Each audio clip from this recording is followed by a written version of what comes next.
Recovery Radio.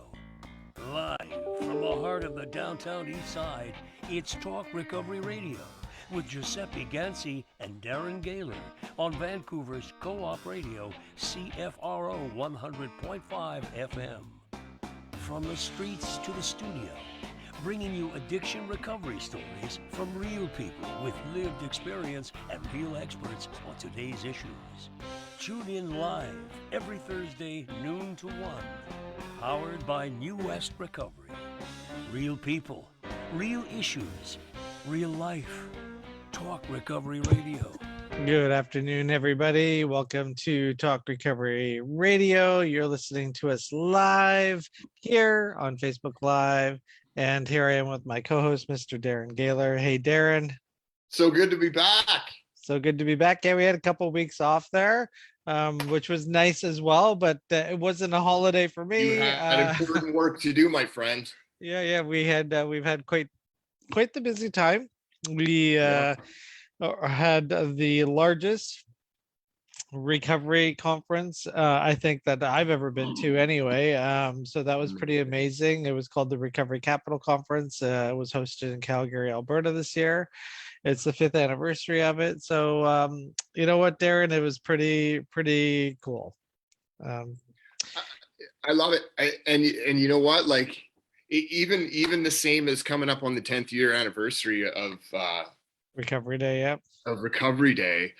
And you know, same with the Recovery Capital Conference, it just keeps getting bigger. Mm-hmm. Do you know what I mean? Like that means something, right? Like whether or not there was people were waiting for someone to do this, you know, for this topic to be brought into this light. You know, like that whole recovering out loud idea is it's not getting smaller. Lots of work to do. You know, I was just in a stakeholder meeting this morning for about an hour. Won't name the organization, and it's part of the provincial government anyway. And yeah, it was just an hour of addiction. Like it was just like there was like so much focus, like they're you know, on overdose Memorial Day, so much focus on overdose numbers, so much focus on everything, and you know, the recovery wasn't even on the agenda, wasn't even on the you know what I mean. And I've surrendered. Like that's what we that's where I'm at.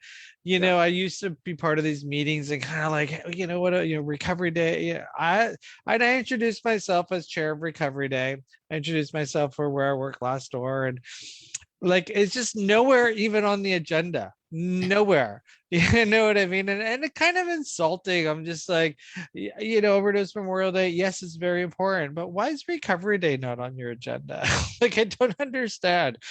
So that's where we're at. You know, that's one of the reasons why the conference was held in Alberta. There's a real big appetite for recovery in Alberta. It's called Recovery Oriented Systems of Care. So we were hoping to have 300 people attend. And then we're like, oh, we could probably do 400. And then we got 500 attendees. And then it was like, okay, we had to call the venue and be like, we might need more room. Yeah. And then it's like, okay, we have 600 attendees. Well, we ended up with 910 people walking through the registration table over 2 days, which, you know, was phenomenal for us. Half of those people, almost half, were from Indigenous health teams, from Manitoba to the Yukon. I mean, that just shows, you know, the energy was, you know, yeah, we need harm reduction, but like we want our people to recover, and we want our people to live their best life, and they showed up, and like they were just like, hey, what's this recovery oriented systems of care? How is it culturally sensitive and culturally safe for our people to participate in this? It was off the charts. Like I've never experienced anything like it. And people were like hugging each other after standing ovations. Like it was unbelievable, the amount of unity in the room, because it wasn't against anything. It was just like, hey, like there's this thing called recovery that just isn't on the agenda. It really isn't. It's the piece, it's the conversation with real hope. That like I get all the other initiatives, like it's to save the life and you know, get someone, you know, immediate resources, and it's necessary, and I get it. but it's what happens after we've saved the life. How do we give more life?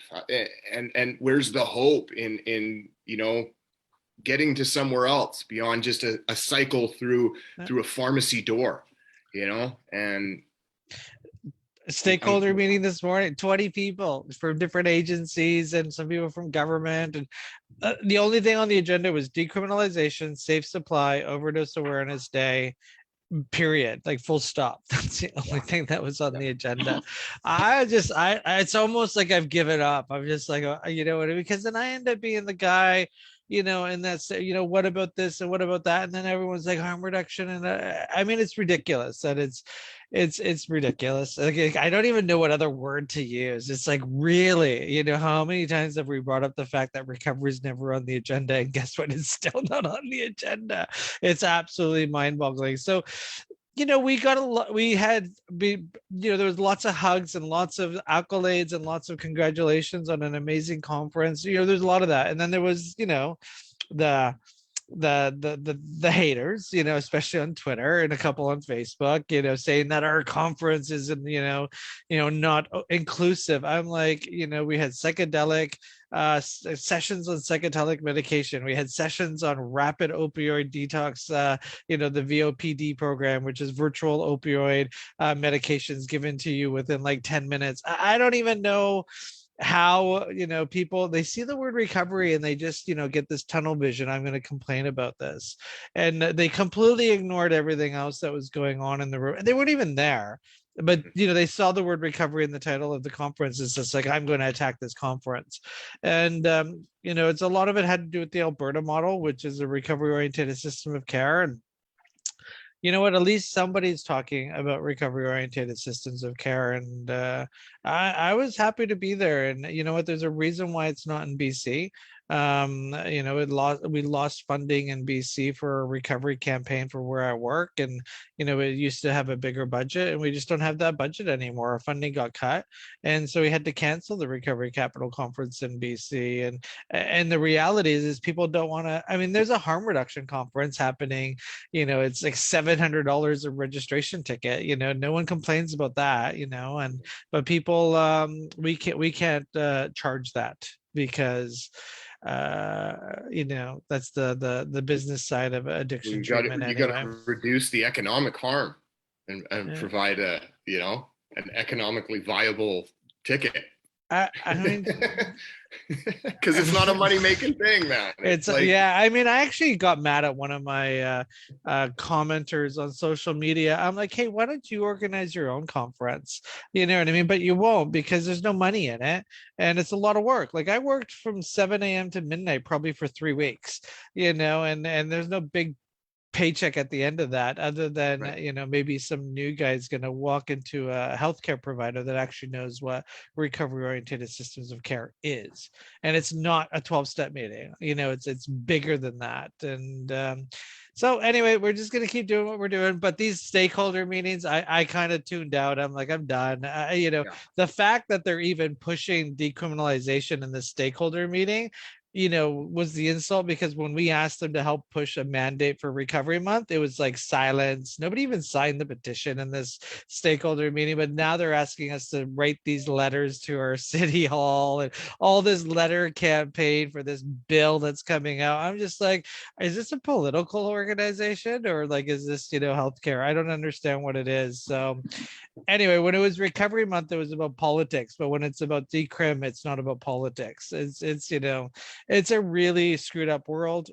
Anyway, that's what I got right now. I'm gonna keep doing it. Recovery Day, September 10th, everybody. That crowd's coming back, post-COVID world.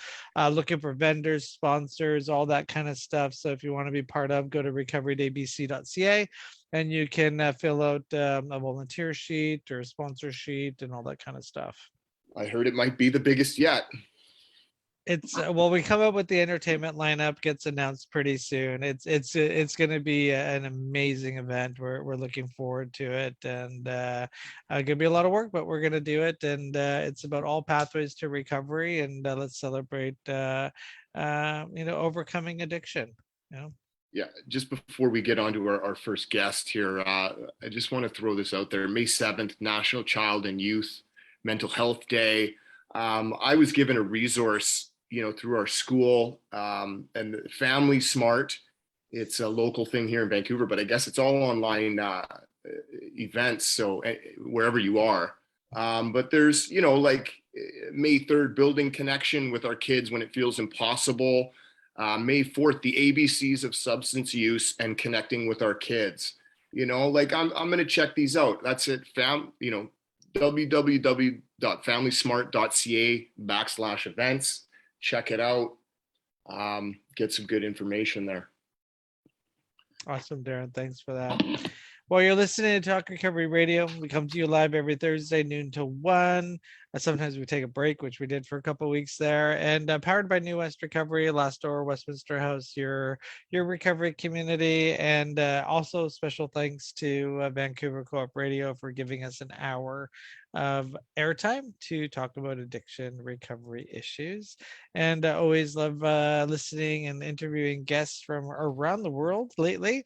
Today we get to talk recovery with one expert that we've had on the show before. Darren, who do we get to talk recovery with today?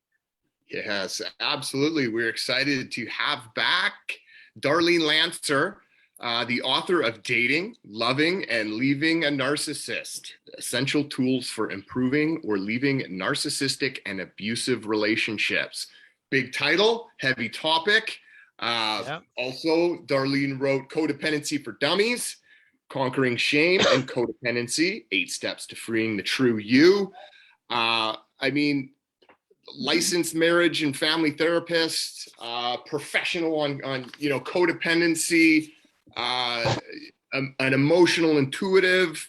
You do dream analysis, voice dialogue, cognitive behavioral therapy, hypnosis, training in self-psychology, Jungian therapy, psychoanalytic psychotherapy, somatic work, and experience in the 12 steps. I don't know if I was ever able to get that all out on our previous conversations, so I thought I'd just throw it all out there. Welcome back to the show, Darlene. Oh, thank you very much. I really like being on your show and talking to your audience. And I like to educate people about the things I've researched and work with in my practice. So thank you for inviting me. Thank you. Thank you for saying that. I really, I've always been on the side of, posing the questions. And, I just think that so many people, especially over the last couple of years, where their struggles are coming to light, or just having the opportunity to sit at home on their computer, watching these shows, whatever the topic is, hopefully it enlightens them and triggers some things from the comforts of their home, and I hope, I can only hope that that's what we're doing. And we've gotten great feedback from our conversations previously. And so we're happy to have you back. We're going to talk, obviously, the newest book, Dating, Loving, and Leaving a Narcissist, Essential Tools for Improving or Leaving Narcissistic and Abusive Relationships. Where do we start? Let's start with the label narcissist, because when I think of being in relationships, I've thrown, you're a psycho, you're crazy, what are you, a sociopath? Oh, there you go with your OCD again. You know what I mean? Like these terms that have weight and meaning and huge challenges behind them that we just throw it around loosely. And narcissism is sort of hidden, right? Like if you hear that word, you're pointing a pretty negative finger, right? We're talking selfish to the core. Wait a second. It can be a compliment. Okay. Because there's such a thing as healthy narcissism. Oh, please, let's talk about that. And codependents don't have enough of it. So they're on one extreme, And it's one of the reasons they can be attracted to a narcissist, because the narcissist displays traits that they lack, that they're missing, that are underdeveloped, like decisiveness, leadership, boldness, confidence, those kinds of things. That's part of healthy narcissism. So you see many leaders display that, like Oprah, for instance. But then the narcissistic personality disorder is very distinct. And there's, you have to have 3 essential qualities out of 5 altogether. So the first is lack of empathy. So, and that includes a lot of background, because they don't understand it. They don't see people as separate from themselves. Their brains are different. They see people as objects, like 2-dimensional. So they don't realize that you have interior needs and feelings. Okay. And that's then, heavy. Yeah. That's a heavy one. So, but then some people are, let's say, subclinical. They may not have all the required traits, but they have some of them. So they may be able to empathize, or they may be able to empathize if you explain to them, give them an example, if this happened to you. So a second trait that's required is grandiosity. So they think they're the best and the greatest, okay? And sometimes they are very talented and successful. Other times it's just in their imagination. They may be a total failure, but they think they're undiscovered and they're so great. So I'm starting to sweat here. So many people come to mind. Well, I should point out there's a higher percentage of narcissists in the entertainment business. So politics, entertainment, they're drawn to the public eye, because the third trait that they have to have is an excessive need for admiration. Okay. This is one of the reasons they're so charming. And people get seduced by them, because they go out of their way to make you like them. They have this need to be admired and liked. So they brag a lot, and they may flatter you. In fact, research has shown that people going on interviews with the narcissist and other people, they like the narcissist. It's only after the 7th interview, the 7th meeting, that they start to see the negative traits, and then they don't like the person as much.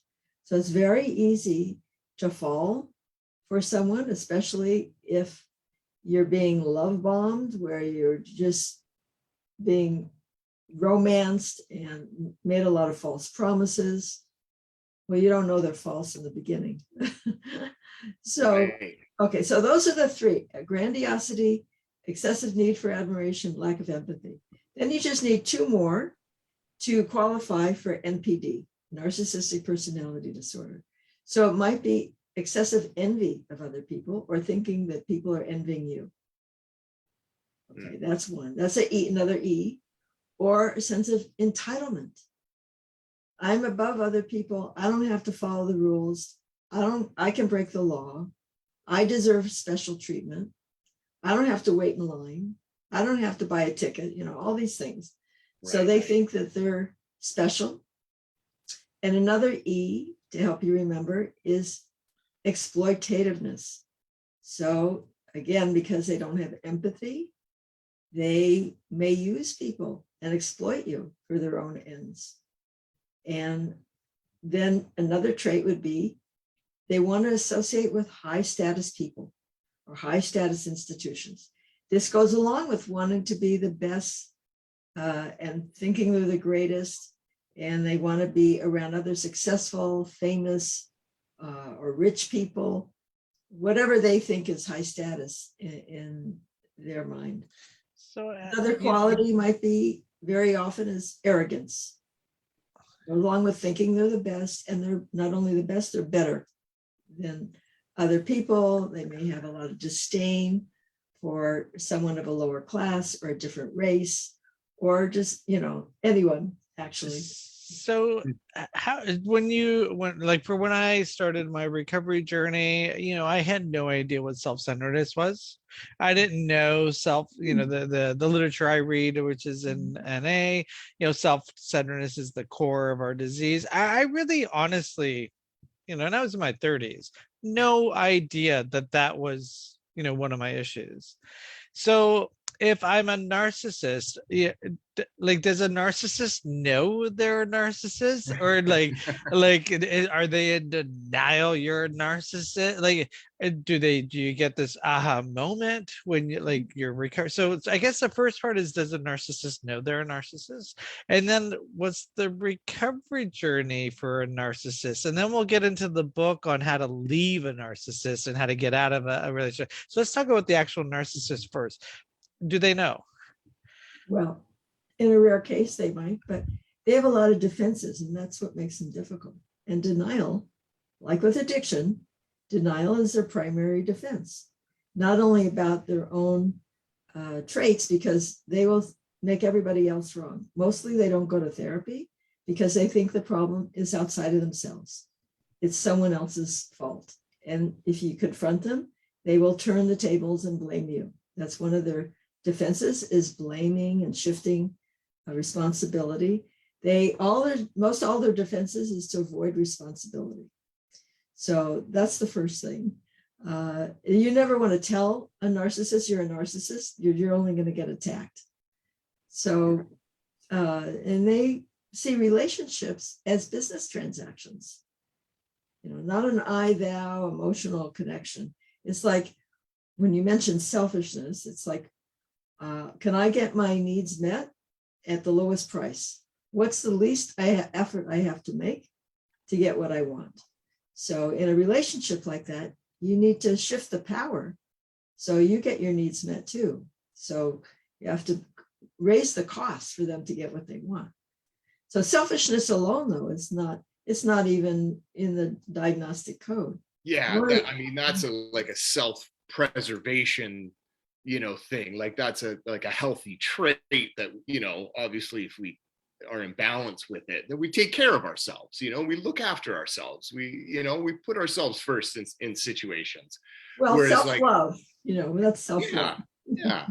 I couldn't imagine like the narcissist with the traits that you just explained ever experiencing a consequence or a bottom that would force them to rethink their behavior, or right, like if they lose a relationship as a result of their behaviors of narcissism, like, so what, right? I mean, what consequence would ever bring them to want to change all of that? Well, there's different. First of all, I have to point out that narcissism exists on a continuum. Right. So I'm like speaking clinically. Yeah. So someone might just have 5 traits and they might be mild, or they could have all 9 and be like a malignant, breaking the law, more sociopathic traits, and be cruel and very aggressive. The more aggression, the worse the narcissism. So, but for someone, my book goes into a lot on how to deal and change the power dynamics with a narcissist. So you have to create consequences. So you have to know what motivates them. Maybe they want sex. Maybe they want you to attend their office parties or entertain their friends and travel with them. There could be a lot of needs and things that they want from you. And you have to explain to them that you have needs too. And for them to get their needs met, that your needs have to be met too, that it's a two-way street.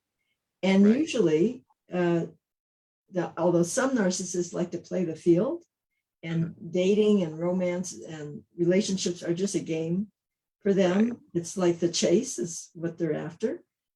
But most narcissists want a stable relationship if they can, keep that.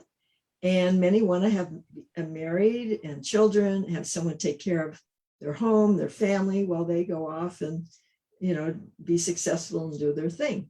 So when they realize that the marriage is in jeopardy, often that's a time when you have the most leverage to get them into treatment and to make changes. And they do, because they can be charming when they want to be. But you saying like treatment specifically for narcissistic traits or behaviors, like do you then label that person, or is it just like, look, these are behaviors that are obviously affecting your wife, family, like how does that conversation come well, about? I don't think it's usually a good idea to label anyone. Right. And actually, if you think you're being abused, it doesn't matter if it's a narcissist or not. You probably are, and you need to know how to take back your power in the relationship and set boundaries and raise your self-esteem and all of those things. So underneath narcissism and codependency, by the way, is shame. So my first book was on codependency. My second book was on shame. And now this one on narcissism, and they all interrelate. Right. Shame underlies addiction, codependency, and narcissism. The difference is that the behavior manifests differently. So where is a codependent, I think narcissists are codependent too, but the typical codependent is more passive and doesn't feel like they're good enough. And a narcissist is the opposite. They think that they're better than. So there's this kind of imbalance.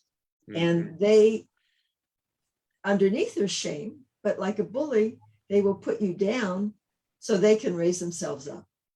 So, and then the codependent, because they don't feel good about themselves, they'll look up to these traits of the narcissist and they'll idealize the narcissist. And that's how, one of the ways that they get hooked, because they get blind to some of the negative traits and they end up waiving their rights and their needs. And so, but a narcissist in treatment, to really work on the personality disorder, that takes some years if they're willing to do the work. And psychoanalytic treatment, and there's other specific treatments to work with them, but you can get them to change their behavior when it serves their purpose. So now I'm the person that's in a relationship with a narcissist, and I see a little sprinkling of codependency going on, if I may say, in the background. If someone's with someone who's a narcissist, is that kind of the beginnings of getting into that relationship? So here I am, and obviously the narcissist will be in denial, and it's I don't have any problems. So your book, I noticed it's an exercise book, so it's not just a memoir, or it's actually pen to paper. So again, even the person, a person really wouldn't even know. I would think a person's a jerk before they're a narcissist. I don't know if that's fair to say. It's just like, you're a jerk. Why did I ever marry you? How did I get in this relationship? Because I'm not a counselor. People aren't so prone to the clinical terminology because they're not in any type of therapy. So what should a person do if they feel like they still want to save the relationship? So what does your book do? Does it help save the relationship? Does it help them end the relationship? Or like what's going to happen to me if I read this book and start putting pen to paper? Well, it could improve and it could help you leave. The main thing is you're transforming yourself, because how did you get in this relationship? And if you've been in there a while, your self-esteem is going to be lower. You might even disappear. The typical phrase is like, with a narcissist or someone who's very authoritarian, it's like my way or the highway, right? So people in a relationship with a narcissist, especially like a narcissistic parent, and this book would apply to that too, is that I have to give up myself to be in the relationship. That's what they think, because people in relationship with narcissists, they prioritize the relationship and they sacrifice themselves to keep it. A narcissist prioritizes power and will sacrifice the relationship to get it. So they're coming from two different mindsets. So the most important thing is to really understand what's going on. And I would say first observe. And there's so many ways that you can be undermined and belittled and gaslighted. and abused, and you wouldn't even know it. So you have to become aware of what's going on. Notice the narcissist behavior. Don't try not to get involved in arguments, and just write down conversations. See where the conversation shifts to their responsibility to now they're putting you on the defensive and blaming you. And in the beginning, it was just say, start to observe. And I go into detail on the motivations of a narcissist and their defenses, so you can start to identify them as well as your own weak points. And then, building your support system, learning to speak up, be more assertive. And then I have scripts and strategies of how to set boundaries, because you're going to need to confront the narcissist, and how to get your needs met. Most people typically do what comes naturally. They want to appease. They don't want to make waves. They want to go along to get along. Well, guess what? A narcissist loves to provoke arguments, because that's a way of getting power over you. Most people, when they're attacked, will defend themselves and explain. That gives more power to the narcissist, because when you are trying to defend and explain yourself, you're saying implicitly, you have a right to judge me. I want your approval. So that's the wrong approach. If you argue, you lose. So it's very different than a normal relationship. You have to be very strategic. And I give scripts, and you have to maybe write down conversations and figure out, practice what you're going to say. And then, for instance, if they try to start an argument, you might just say, I'll think about it. That's an interesting point of view. You don't take the bait, because facts are irrelevant to a narcissist. Again, these kinds of conversations are about winning and having power over you, because underneath they feel very, very insecure. They have all this shame underneath. And most of the traits of a narcissist, if we went through them, you can see it's all to prop up their ego, the envy, the sense of entitlement, the wanting to be with high status people, thinking they're special, thinking they're the greatest, needing admiration, the arrogance. It all goes back to shame. They're very fragile. So they dish out a lot of criticism to feel better than, but they can't take it. So you can't criticize them. That doesn't help. If you want to be effective, you have to explain, when you criticize me, my loving feelings go away, or I feel unimportant. Things like you have to talk to them in a way that they can hear you, because you want to be effective, right? So those are some of the things. Becoming more autonomous. Don't make, like a codependent will make the relationship the center of their life. Well, that's not going to work, because it just gives everyone more power. And you keep trying to please, hoping that romantic, friendly, congenial person you fell in love with is going to come back. Well, maybe you'll get some crumbs or sporadic, romance or something. But by and large, unless you change the dynamics, they're not going to put that effort out. They put that effort out to seduce you and win you. And once they do, then all of their negative traits show up. So it can become addictive. It sounds quite complicated. I mean, it almost sounds like if there's a narcissistic in a relationship, there's a codependent. Or you know what I mean? There has to be those two. They fit sort of together. Sometimes two narcissists get together and they just fight like cats and dogs. They're both trying to get their needs met. So you might end up dating a narcissist and you wouldn't know it. But if you stay in a relationship for any length of time, it's probably, you might have had a narcissist in your family. You might be lonely or depressed or have low self-esteem. You might be idealizing them because of that. Or, there's reasons why you're in this relationship. So I don't say this to blame the person that's a victim, but you can't change other people. You have to change it Yeah, yourself. I mean, this is our song that we always sing, and especially because we work in addiction treatment, everyone wants to fix their loved one, and it's just like, what about you? And they're on the other line, they're like, well, what about me? And it's like, well, what are you doing for you? It's just, well, I don't have the problem. It's just like, well, you've been married to an alcoholic for 20 years. I'm not saying you have a problem, just saying the problem is you think you don't have a problem, and you got to craft that conversation, obviously, depending on who's on the other line. But more of this needs to be talked about. I mean, if you think you have your partner, your family has a problem, make sure that you take a look at yourself as well and your dynamic in that. And I love this conversation. If your partner is a narcissist, like, what are you going to do? Not what are they going to do? I mean, it's brilliant. Relationships are a system. So a lot of my training is not just systemic and psychodynamic. So when you change, and I see this all the time with couples and clients, they change too.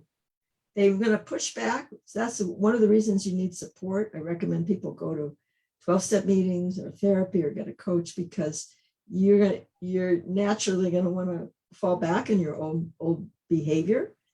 But if you develop more independence and autonomy and start standing up for yourself, you'll see the narcissist is going to crumble, because they need their ego is very weak, actually, and there's all this shame underneath, and they only sustain it by putting other people down and that sense of power. When you start taking your power back, they have to look at themselves, and then you have more balance in the relationship, and the relationship will improve, or you might become so happy that you don't even need this narcissist in your life anymore, because you're taking responsibility for your own happiness, your own self-esteem. You can't look to whether it's a narcissist or not, you can't look to somebody else for your self-worth or to nurture you. I mean, actually, in a healthy relationship, you might get some nurturing from a partner, probably not from a narcissist. So, but that's something that even if you're single, you have to learn to nurture yourself and love yourself. And then you might leave because you're happy, not because you're so unhappy. You don't need someone criticizing you all the time. There's definitely, as you say, the narcissist, on a continuum, on a spectrum, from extreme to, traits. And there's a lot of parallels to those in addiction, that are self-centered, that are, the most important thing is, seeking out using and hiding it from their family or partner, any type of questioning around if they're using it, it's aggressive and controlling and manipulative. So I think a lot of us that came from addiction can relate to some of these narcissistic traits, but I'm thinking, as the narcissist himself, I can't see them falling into addiction or being prone to like giving up that control. So is there many narcissists that are also in addiction, or does a lot of those traits get healed when an addict finds a sense of recovery? So there's different kinds of narcissists, and there's something called the vulnerable narcissist, and they have more mood swings. They're more unhappy. You see, typically, in the public eye, you see the grandiose narcissist who feels on top of the world, and they feel pretty good about themselves most of the time, unless they have a big financial loss, a divorce, some sort of humiliation. But there are other narcissists that are these covert or vulnerable narcissists, and they're very moody and depressed and defensive. And so they feel bad about themselves. They're more consciously feeling bad. And they have these mood swings. They might act more like an alcoholic, although grandiose have mood swings too. And I forgot your question. What was they use alcohol. Yeah. So that type might be more prone to use a substance. But there is an overlap. About 22.5% of people with these social personality disorders use substances. So they might, where I was going with that is they might use substances to kind of prop themselves up and inflate themselves and feel better. So where's complicated. where's the gray line? So I'm ambitious. I want everyone to know who I am. I want everyone to give me accolades because you know what, I do good work. As you say that behind the picture of everybody. Yeah, exactly. Starting to story. So when is it when you're harming people? Is that when it's the problem? Like I'm trying to, because you know, where a lot of times it's like what is true humility, and you know, without being a Buddhist monk, and you know what I mean? Like you get lost, especially when you're new and you're fresh into a recovery journey of whatever it is. We go from one extreme to the next. I mean, I remember when I started recovery, like you know, and I got to step 11, it's just like, oh, I got to meditate every day, all day, every day, you know, and you know, I don't do that anymore. So what's a good indicator that, hey, this is the problem? Well, those are go back to the 3 core symptoms. Lack of empathy. So an alcoholic may be able to do that and have more self-reflection and look at themselves more than a narcissist during a sober period. When they're, you know, practicing and acting out, they may look very much like a narcissist. You can't really tell until they get sober or they hit a bottom, and then they realize, you know, sometimes a narcissist will. They have these moments, but usually it's fleeting, and the next day they're back on track. So those 3: grandiosity, the need for admiration, and a lack of empathy. The other 2 that are pretty serious is exploitativeness and entitlement. And then even though aggression is not a necessary trait in the diagnostic code, the more aggressive a person is, the more serious if they have the other traits, their narcissism. And certainly if they're breaking the law, if they're doing immoral things, if they're cruel and malicious, that's pretty serious. And I also give criteria for people to estimate a prognosis of the relationship to see, you know, what they might expect, you know, from therapy or working with their partner. Wow. I mean, it really, it's a bit scary because the way you've described, you know, narcissistic, you know, behaviors, or it's a personality disorder. Mm-hmm. Is it in the DSM as a? It is, right? Like people don't. Yeah, and you know, along with like becoming a psychopath or a sociopath, it's up there in how you explain as a lack of empathy. Like that is like you're almost inhuman in that sense of, you know, if that's not there, that's not coming back, right? I mean, that's detrimental type narcissism. Well, but then you describe like there might be circumstances when they don't feel threatened, and you explain to them, like you might say to them, like, I'd like you to come to the hospital with me to visit, you know, my mother is in the hospital or something, and they say, I'm busy, you know, or come with me because I'm having surgery. Natural protection to not feel feelings. Well, they might say, I'm busy, you know, I don't need to. But then you explain it like, well, if you don't, you know, I don't feel like we're a partnership, and I would do this for you. And if you don't, you know, I'm going to have resentment towards you, and I need you there. It's important to me. You give me support. You have to kind of explain to them. It's like they're missing almost, so like they're just ignoring. They're ignoring the importance of somebody else's. They don't realize you have interior needs and feelings. It's sort of like being autistic in a way. So is that a learned process in life? Empathy, yes. Yeah. So actually, and I go into a lot of the developmental problems in my book. So Okay. around 4 years old, a baby realizes, oh, mommy and me are separate. Mommy is a separate person. So that doesn't happen for a narcissist. So half of it is maybe hereditary and the other half has to do with parenting. So if you don't get good enough parenting, and I'm not going to go into that now, you wouldn't be able to see that your parent, your mother, your caretaker there is separate from you. You see as an extension of yourself. Wow. Okay.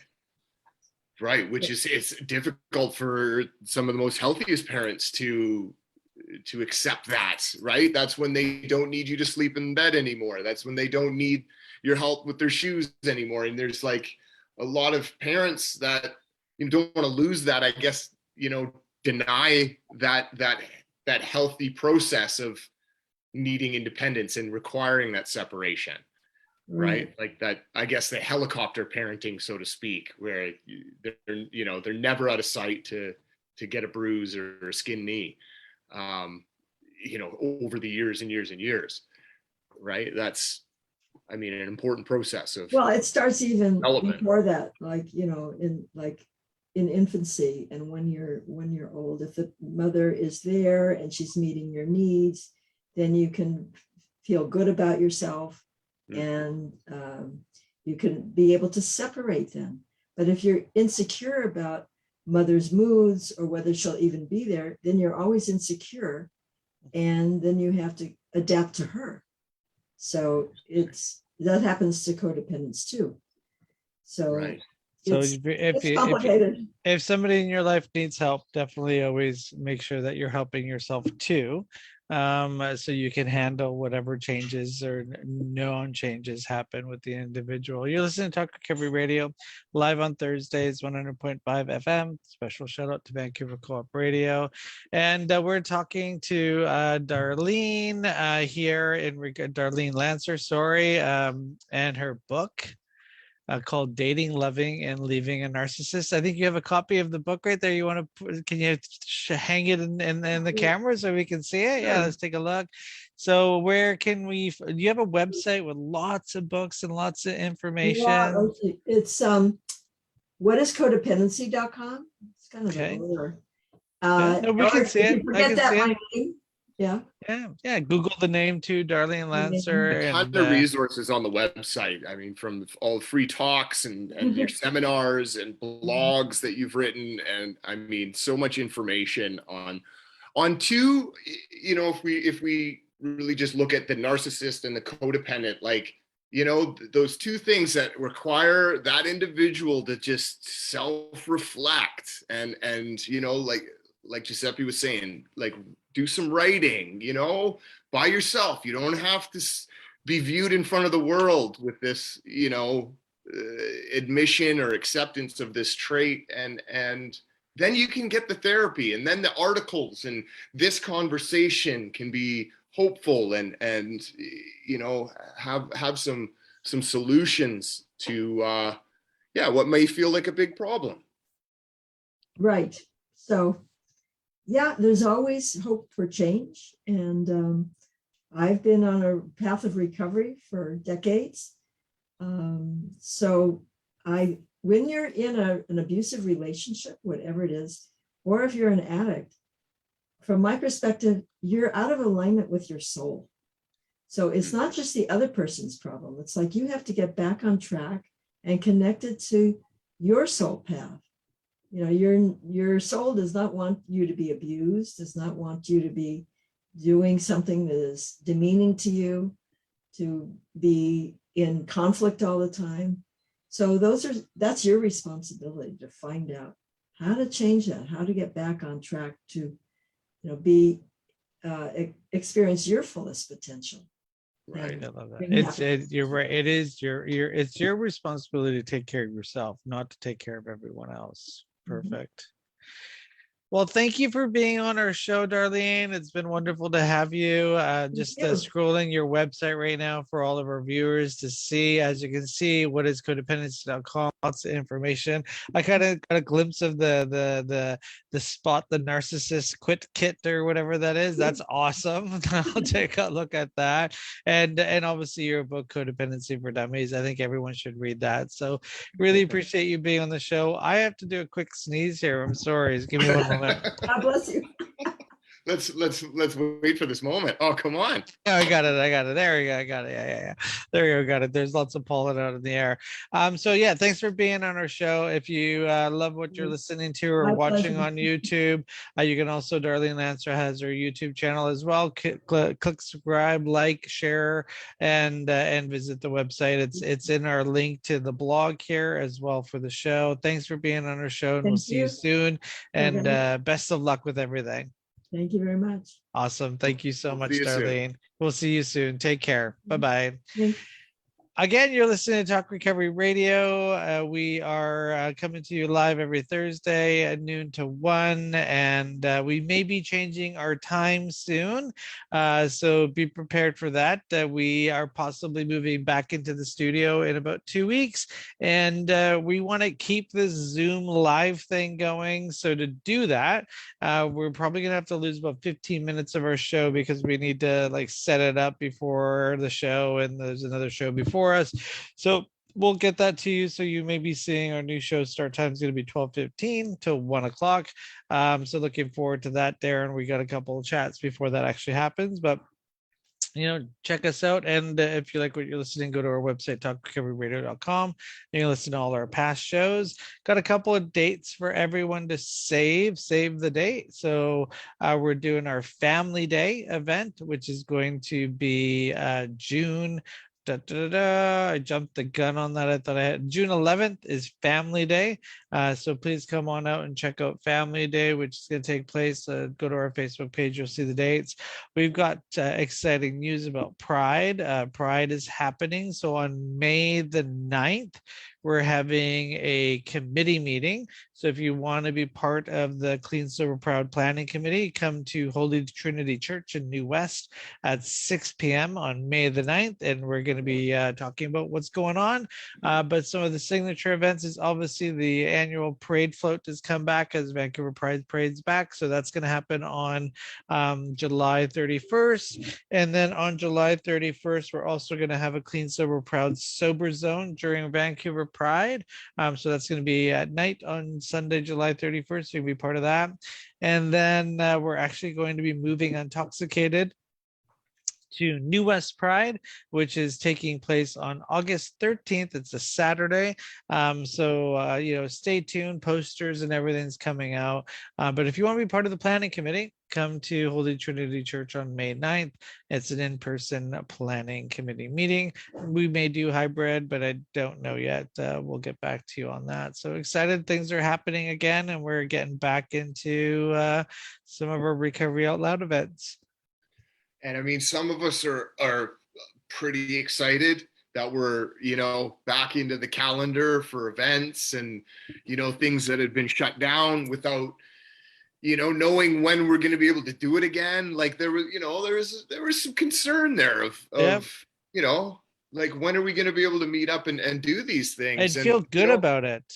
Yeah. I just want to say if there's anybody that's feeling that stuck, that's been inside for too long, and get out there, be a part of, participate, volunteer. I think we need a little bit of this. Volunteer. Yeah, we need volunteers. I forgot one event, May 13th. It's the people behind this show, Last Door Recovery Society, has a youth program. 14. Yeah, I thought I said 14. Yeah, May 14th, got editor behind me.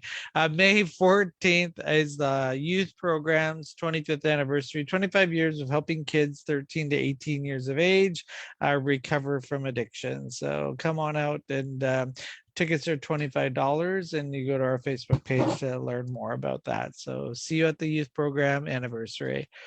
Darren, always good to see you. Good to be back. We'll see you next week. Good to be back. And thanks for listening to Talk Recovery Radio.